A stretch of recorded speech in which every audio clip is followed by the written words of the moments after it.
Okay, this is part 2 of the meiosis notes, in which we're actually going to look at the process of meiosis one step at a time. So this first slide is a little overview illustration of meiosis I, because again, meiosis is actually broken into two separate division stages, meiosis I and meiosis II. Now, as you can see in this picture, and as I mentioned in the previous video, we're going to use the same stages, in terms of the names at least, that we use for mitosis, and a lot of what happens in these stages is very similar to what happened during mitosis as well. So hopefully this won't take you too long to learn, because you've kind of learned a very, very similar thing before. Now, just like with mitosis, the cell begins in interphase 1, right, or in interphase, we don't really need the 1. And then we will move into prophase from there, and we'll have prophase 1, metaphase 1, anaphase 1, telophase 1, and cytokinesis, cell splitting. So let's break these down into each separate stage. So we begin in interphase, like I said, and we will copy the DNA, just like we did before mitosis. So again, we're going to double our DNA to start before we get into a cell division process. Now in prophase 1, the nucleus disappears, just like we saw in mitosis. The spindle starts to develop to help move the chromosomes, and the chromosomes will condense and appear as X's, just like they did at the start of mitosis. Now the difference between mitosis and prophase 1 in meiosis is that now the chromosomes stay associated as homologous pairs.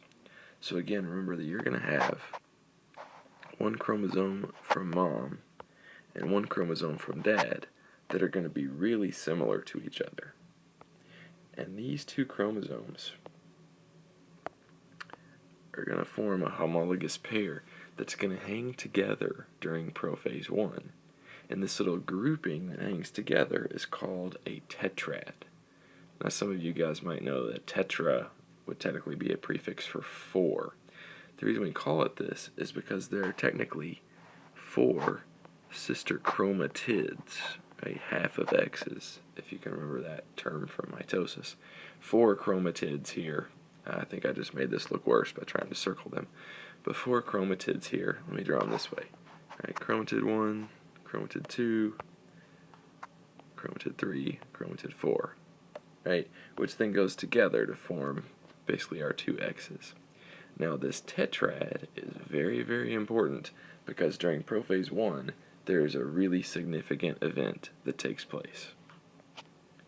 That significant event is referred to as genetic recombination. Now remember, one of these chromosomes came from your mom. We'll say it's this pink one right here. And one of these chromosomes came from your dad. We'll say it's this yellow one right here. While these chromosomes are almost identical, they're certainly not identical. They came from 2 different people, right? So notice on these that these chromosomes are carrying the same genes, A, B, C, D, and E, but one chromosome is carrying one type of gene, the capital ones, and the other chromosome is carrying the lowercase ones, or as we learned with Mendel, we could think of this as dominant and recessive. So different alleles for the same gene here. That makes these chromosomes slightly different. Right? So while the chromosome that you have from mom might have a gene for hair color at the same location as the chromosome you got from dad, there would be a gene for hair color. Those could be different alleles. So maybe mom is giving you a gene for brown hair, while dad is giving you a gene for blonde hair. Now, because these homologous chromosomes are a little bit different, they will go through a process of crossing over, aka genetic recombination. And this crossing over stage will actually mix up or shuffle the genes that are present on the given chromosomes. So we literally cross over couple of the legs, trade the positions, leaving us with something that looks like this bottom part, this bottom picture. Now notice what we have now. We have a couple of chromatids right here and right here that are totally new and unique. Not exactly like anyone that you got from mom, and not exactly like anyone that you got from dad, because now they're a mixture of those various alleles that they were carrying. Now, this is just kind of a little bit of a review of some inheritance ideas that we've been talking about already. Right? Chromosomes contain segments of DNA called genes, and genes come in different forms called alleles. So each chromosome in a homologous pair is going to carry a different combination of alleles. Again, big T would represent tall, that would be your dominant allele. Little t would represent short, that would be your recessive allele. But also remember that in humans, tall and short is not as simple as just one gene. Now, crossing over means we exchange some of these alleles, giving rise to a totally new combination of alleles and new chromosomes, technically, that can be passed on to your offspring. Now, also notice something that we'll come back to later in class, and that is that the location of alleles on a chromosome plays a part in whether or not they will be traded. So what do I mean? Well, let's say we think about the picture on the last page again, and we've got a series of alleles.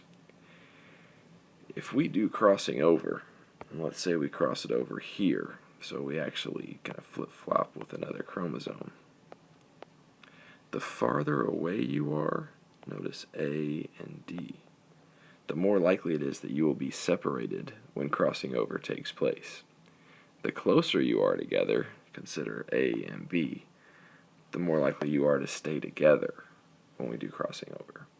Now, if I confused you there, don't freak out yet. We're going to do a little bit more with that in class, including a little lab activity. So we'll come back to that idea later. Now, once the cell has gone through recombination or crossing over, it will complete prophase, and it will move on to metaphase 1. Now, metaphase 1, again, means midline. So remember metaphase midline. But now there's a catch, and that is that the chromosomes are going to line up 2 by 2 with their homologous pairs. So notice in this picture right here, we're still getting to the midline, but instead of a single file line of X's like we saw in mitosis, we're going to see these little 2 by 2 groupings as the homologous pairs stay together. Then we're going to go to anaphase 1. Anaphase 1, again, remember, apart. But instead of splitting the X into 2 chromatids, like we did in mitosis, now we're just going to separate the homologous pairs. Right? The homologous chromosomes will be brought to one side or the other, and we separate those little pairs. Then we do telophase 1 and cytokinesis. Telophase 1 would include, forming a new nucleus around each set of chromosomes. Cytokinesis would include splitting the cell. And this leaves us with 2 new cells, right? But these 2 cells, although the chromosomes are still duplicated, right? They still look like X's. These cells only have half the number of chromosomes that we started with. And they are new chromosomes that have been shuffled up like a deck of cards by that crossing over event. Now, once we do telophase 1 and cytokinesis, we do not have another interphase step. We go directly from telophase 1, split into 2 cells, and those 2 cells go directly into meiosis II, which would involve prophase 2, metaphase 2, anaphase 2, and telophase 2. So notice in this picture, the same thing is happening here for both of these cells we just created in meiosis I, so they just show it to you twice here. But the steps here above my line and the steps below my line are exactly the same. Now, meiosis II, we're going to summarize in one slide here, because meiosis II is really, really, really similar to mitosis. The only exception is that there's no interphase right before it.